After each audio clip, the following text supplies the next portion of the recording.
इस कहानी को जरा ध्यान से सुनिएगा, क्योंकि यह कहानी आपके जीवन भर काम आएगी। नमस्कार दोस्तों, स्पिरिचुअल अवेकनिंग यूट्यूब चैनल में आपका दिल से स्वागत है। इस जीवन में सफलता की ओर बढ़ने के लिए कई बार हमें अपने मन और दिमाग से ऐसी बातें निकालनी पड़ती हैं जो हमारी प्रगति में रुकावट पैदा करती हैं। अक्सर हम यह समझ नहीं पाते कि हमारी सोच और दृष्टिकोण का कितना गहरा असर हमारे जीवन पर पड़ता है। जो व्यक्ति नकारात्मकता, असफलता का डर और दूसरों के सामने खुद को साबित करने की चिंता को दिमाग से निकालकर सिर्फ अपने लक्ष्य पर ध्यान केंद्रित करता है, वही सच्ची सफलता की ओर बढ़ता है। अब चलिए एक कहानी के माध्यम से समझते हैं कि भगवान बुद्ध ने किस प्रकार अपने शिष्यों को यह महत्वपूर्ण शिक्षा दी। एक समय की बात है, भगवान बुद्ध अपने शिष्यों के साथ जंगल में एक छोटे से बोधिसत्व के नीचे बैठे हुए थे। उस दिन का माहौल बहुत शांत था, सभी शिष्य ध्यान में मग्न थे। तभी एक शिष्य आनंद ने बुद्ध से पूछा, भगवान, आपने हमेशा हमें सच्ची सफलता का रास्ता दिखाया है, लेकिन कई बार हमारे अपने विचार और भावनाएं हमें आगे बढ़ने से रोक देती हैं। कृपया हमें बताएं, हम अपने दिमाग को कैसे इस तरह प्रशिक्षित करें कि नकारात्मक सोच हमारे रास्ते में बाधा न बने। बुद्ध ने आनंद की ओर मुस्कुराते हुए देखा और कहा, आनंद, तुम्हारा प्रश्न बहुत ही सार्थक है। कई बार हमारी सोच ही हमें हमारी मंजिल से दूर ले जाती है। यह जानना जरूरी है कि हमारे दिमाग में कौन सी ऐसी बातें हैं जिन्हें हमें छोड़ना चाहिए ताकि हम सफल हो सकें। उन्होंने सब शिष्यों को बुलाया और एक कहानी सुनानी शुरू की। एक बार की बात है, एक युवा राजकुमार था जिसका नाम सिद्धार्थ था। वह बुद्ध बनने से पहले एक आम व्यक्ति की तरह ही अपनी भावनाओं और विचारों में उलझा हुआ था। राजमहल में रहते हुए उसे कभी कठिनाई या दुख का अनुभव नहीं हुआ था। लेकिन एक दिन जब उसने जीवन की वास्तविकता देखी, एक बूढ़ा व्यक्ति, एक बीमार व्यक्ति और एक मृत व्यक्ति, तो उसे एहसास हुआ कि जीवन में सुख दुख का भी अपना स्थान है। सिद्धार्थ के मन में एक सवाल ने जन्म लिया, क्या जीवन का असली उद्देश्य बस इन दुखों से बचना है या कुछ और भी है जो मैं नहीं जानता? इस सवाल ने उसे अपने आरामदायक जीवन से बाहर निकलकर सच्चाई की खोज पर चलने के लिए प्रेरित किया। सिद्धार्थ जब अपने घर परिवार और राजमहल को छोड़कर जंगल में आ गए तो उन्होंने कई कठिनाइयों का सामना किया। सबसे पहले उन्होंने अपने मन में से उस मोहमाया का त्याग किया जो उनके सुखी और शांत जीवन के लिए आवश्यक लगती थी। उन्होंने सोचा, सफलता वही है जब हम अपने मोह को त्याग कर अपने लक्ष्य पर ध्यान केंद्रित कर सकें।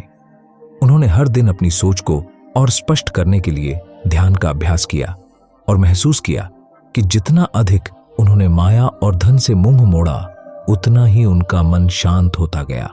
कुछ दिन बाद सिद्धार्थ को अनेक साधु और साध्वी मिले जिन्होंने उन्हें अपने विचारों और जीवन शैली का पालन करने की सलाह दी। हर व्यक्ति उनसे उम्मीद करता था कि वे उसी प्रकार का जीवन जिएं जो अन्य लोग मानते थे, लेकिन सिद्धार्थ ने महसूस किया कि उनकी यात्रा का उद्देश्य दूसरों की अपेक्षाओं को पूरा करना नहीं था। उन्होंने अपने दिमाग से यह विचार निकाल दिया कि उन्हें किसी और को साबित करने की आवश्यकता है। वे हर दिन अपने ध्यान और तपस्या के माध्यम से खुद की सच्चाई को खोजने में लगे रहे। इस प्रकार उन्होंने दूसरों की अपेक्षाओं से मुक्त होकर अपनी राह पर चलने का निर्णय लिया। कई बार उनके मन में असफलता का भय भी उठा। वे सोचते, क्या होगा अगर मैं अपनी खोज में सफल नहीं हो पाया? क्या होगा यदि मुझे जीवन का सच्चा अर्थ नहीं मिला? लेकिन जैसे ही यह विचार उनके मन में आता, वे उसे छोड़ने का प्रयास करते। उन्होंने खुद से कहा, सफल वही बनेगा जो असफलता का डर अपने दिमाग से निकाल देगा। हर प्रयास में कुछ नया सीखने को मिलता है और हर कठिनाई में अनुभव छुपा होता है। असफलता कोई अंतिम पड़ाव नहीं, बल्कि एक अनुभव है। इसी भावना के साथ उन्होंने अपने भीतर के डर को दूर किया और जीवन के हर क्षण को एक नई दृष्टि से देखना शुरू किया। हर असफलता उनके लिए एक नए रास्ते का संकेत बन गई और धीरे धीरे उनके भीतर वह साहस और आत्मविश्वास जागा जो उन्हें सफलता की ओर ले जाने वाला था। सिद्धार्थ ने महसूस किया कि अक्सर इंसान खुद की तुलना दूसरों से करता है। और यही तुलना उन्हें असंतुष्टि की ओर ले जाती है। एक बार वे एक घने जंगल से गुजर रहे थे, जहां उन्होंने एक सुंदर पेड़ और पास में एक छोटा सा पौधा देखा। उस बड़े पेड़ के नीचे खड़े होकर उन्होंने सोचा, यदि यह पौधा इस पेड़ से खुद की तुलना करता तो इसे कभी संतुष्टि नहीं मिल पाती। यह छोटा पौधा अपनी विशेषता में अद्वितीय है। इसे बड़ा बनने की जरूरत नहीं, इसे बस अपने प्राकृतिक गुणों का विकास करना है। यह सोच उनके जीवन के लिए एक मार्गदर्शन बन गई। उन्होंने समझ लिया कि हर व्यक्ति अपनी यात्रा में अलग है और तुलना करके खुद को नीचा दिखाने का कोई अर्थ नहीं। सिद्धार्थ ने यह भी महसूस किया कि अक्सर हम भविष्य के बारे में सोच सोच कर अपना वर्तमान खराब कर लेते हैं।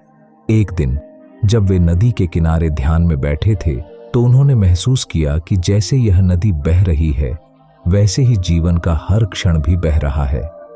उन्होंने सोचा, जब हम भविष्य की चिंता करते हैं तो हम इस बहते हुए जीवन को पकड़ नहीं सकते। हम उस क्षण की सुंदरता को खो देते हैं जो हमारे सामने है। इसलिए सिद्धार्थ ने यह विचार अपने मन से निकाल दिया कि उन्हें भविष्य के बारे में अत्यधिक सोचना चाहिए। उन्होंने निर्णय लिया कि वे हर क्षण को पूरी तरह से जिएंगे और उसे अनुभव करेंगे। भगवान बुद्ध ने शिष्यों को यह कहानी सुनाई और कहा, यदि तुम सभी सफल होना चाहते हो तो इन बातों को अपने दिमाग से निकाल दो। मोह, दूसरों की अपेक्षाएं, असफलता का डर, तुलना और भविष्य की चिंता, इन चीजों को छोड़कर जब तुम अपने लक्ष्य पर ध्यान केंद्रित करोगे तभी तुम सच्ची सफलता की ओर बढ़ सकोगे। उन्होंने अंत में एक सुंदर वाक्य कहा, सफल वही बनेगा जो अपनी सोच को शांत और सरल बनाए रखे। जब हमारा मन नकारात्मकता से मुक्त होता है तब हम सच्ची खुशी और सफलता का अनुभव कर सकते हैं। सभी शिष्य बुद्ध के इन वचनों से प्रेरित हुए और उन्होंने संकल्प लिया कि वे अपने मन को इन बातों से मुक्त रखकर जीवन की सच्चाई की ओर बढ़ेंगे। बुद्ध की इस कहानी से हमें यह सीख मिलती है कि जीवन में सफलता के लिए न केवल प्रयास महत्वपूर्ण है, बल्कि अपनी सोच को सकारात्मक बनाए रखना और मन को अनावश्यक। दुख जीवन का एक ऐसा अटूट हिस्सा है जिसे कोई भी इंसान पूरी तरह से नकार नहीं सकता। यह सच है कि हर इंसान की जिंदगी में दुख आता है, चाहे वो अमीर हो या गरीब, शिक्षित हो या अशिक्षित, बच्चा हो या बूढ़ा। दुख का आना हमारे हाथ में नहीं है, लेकिन उसका सामना करना हमारे हाथ में है। अक्सर लोग सोचते हैं कि आखिर दुख जीवन में क्यों आता है और इसका सामना कैसे करें। इस सवाल का जवाब सरल है, लेकिन इसे समझना और इसे अपनी जिंदगी में अपनाना एक चुनौती हो सकती है। दुख का कारण हमेशा एक जैसा नहीं होता। कभी यह हमारे अपने कर्मों का फल होता है तो कभी हालात की मजबूरियों का परिणाम। लेकिन हर दुख के पीछे एक सीख, एक अनुभव और एक नई दिशा छिपी होती है। इसे समझने के लिए आइए एक कहानी के माध्यम से जानें, जिसमें एक आम इंसान के जीवन में दुख, उसके संघर्ष और फिर उससे उभरने की यात्रा को दर्शाया गया है। अर्पित एक छोटा सा गांव में रहने वाला सीधा साधा युवक था। वह पढ़ाई में होशियार था और हमेशा बड़े सपने देखता था। उसके माता पिता एक छोटे किसान थे और घर की आर्थिक स्थिति भी काफी कमजोर थी। लेकिन अर्पित के मन में कुछ कर गुजरने की आग थी और वह चाहता था कि उसके परिवार का जीवन बेहतर हो। अर्पित ने शहर के बड़े कॉलेज में दाखिला लिया और वहां जाकर पढ़ाई शुरू की। पहले तो सब कुछ अच्छा चल रहा था, लेकिन जैसे जैसे समय बीता, अर्पित को एहसास हुआ कि महानगर में जीवन कठिन है। उसे अपने घर से दूर रहकर पढ़ाई करनी पड़ रही थी। दोस्तों का साथ नहीं था और खर्चे का दबाव भी था। यहां तक कि एक समय ऐसा आया जब उसकी पढ़ाई के खर्चे उठाने में उसके माता पिता को अपनी सारी जमा पूंजी भी लगानी पड़ी। अर्पित के जीवन में दुख की शुरुआत तब हुई जब उसके पिता अचानक बीमार हो गए। बीमारी इतनी गंभीर थी कि इलाज में बहुत सारे पैसे लग गए। अर्पित की पढ़ाई छूट गई और परिवार पर कर्ज का बोझ बढ़ता गया। उसे अपनी पढ़ाई छोड़नी पड़ी और घर आकर अपने पिता की देखभाल करनी पड़ी। इस दुखद समय में उसने सोचा कि उसके सारे सपने टूट गए। अर्पित कई बार खुद से सवाल करता, आखिर ये दुख क्यों आया है मेरे जीवन में? मैंने तो किसी का बुरा नहीं किया, हमेशा मेहनत की है, तो फिर ये सब मेरे साथ क्यों हो रहा है? उसकी आत्मा टूट चुकी थी। उसे लगने लगा कि अब उसका जीवन कभी भी बेहतर नहीं होगा। वह रात रात भर जागता, लेकिन उसके सवालों का कोई जवाब नहीं मिलता। एक दिन जब अर्पित एकांत में बैठा अपने दुख का हल ढूंढ रहा था, तब उसकी मुलाकात गांव के एक साधु महाराज से हुई। साधु ने उसके चेहरे की उदासी देखी और उससे इसका कारण पूछा। अर्पित ने अपने दिल का सारा दर्द साधु को बता दिया। उसकी बातें सुनने के बाद साधु मुस्कुराए और कहा, बेटा, दुख जीवन का हिस्सा है। ये हमें कुछ सिखाने के लिए आता है, कभी कभी जीवन में उन चीजों का मूल्य समझाने के लिए जिनकी हमें आदत हो चुकी होती है। अर्पित को साधु की बात समझ में नहीं आई। उसने कहा, लेकिन महाराज, मैं हमेशा सही मार्ग पर चला हूं, मैंने किसी का बुरा नहीं किया, तो फिर ये दुख मेरे जीवन में क्यों आया? साधु ने उसे समझाते हुए कहा, बेटा, दुख जीवन में इसलिए आता है क्योंकि यह हमारे भीतर छिपी हुई शक्ति को बाहर लाता है। दुख ही वो कारण बनता है जिससे हम अपनी कमजोरियों को पहचानते हैं और उन्हें दूर करने का प्रयास करते हैं। यदि जीवन में दुख न हो तो हमें खुशियों का मूल्य कभी समझ नहीं आता। जब तुम कठिन समय से गुजरोगे तभी तुम्हें अपनी वास्तविक क्षमता का एहसास होगा। उन्होंने आगे कहा, जीवन में हर दुख एक परीक्षा की तरह होता है। जब हम इसका सामना हिम्मत और धैर्य से करते हैं, तभी हमें जीवन में स्थिरता और आत्मविश्वास मिलता है। दुख से घबराने की बजाय इसे स्वीकार कर इसे एक सीढ़ी की तरह उपयोग करना चाहिए ताकि हम अपने जीवन में आगे बढ़ सकें। साधु ने अर्पित को दुख का सामना करने के कुछ उपाय भी बताए। उन्होंने कहा, सबसे पहले खुद पर भरोसा करो और इस बात को मानो कि यह समय भी बीत जाएगा। यह सोचो कि हर मुश्किल के बाद एक नया रास्ता निकलता है। दूसरा, अपने लक्ष्यों पर ध्यान केंद्रित करो और ये मत भूलो कि तुमने अपने जीवन में क्या उद्देश्य रखा है। यदि तुम धैर्य से काम लोगे और खुद पर विश्वास रखोगे तो जीवन की हर मुश्किल को पार कर सकोगे। अर्पित ने साधु की बातें ध्यान से सुनी। उसे एहसास हुआ कि दुख जीवन का हिस्सा है और यह उसे कमजोर करने के लिए नहीं, बल्कि उसे सशक्त बनाने के लिए है। वह एक नए आत्मविश्वास से भर गया और अपने जीवन को एक नई दिशा देने का निर्णय किया। अर्पित ने फिर से काम करना शुरू किया। इस बार उसकी सोच बदल चुकी थी। उसने गांव के बच्चों को पढ़ाना शुरू किया, जिससे उसे कुछ पैसे मिलने लगे।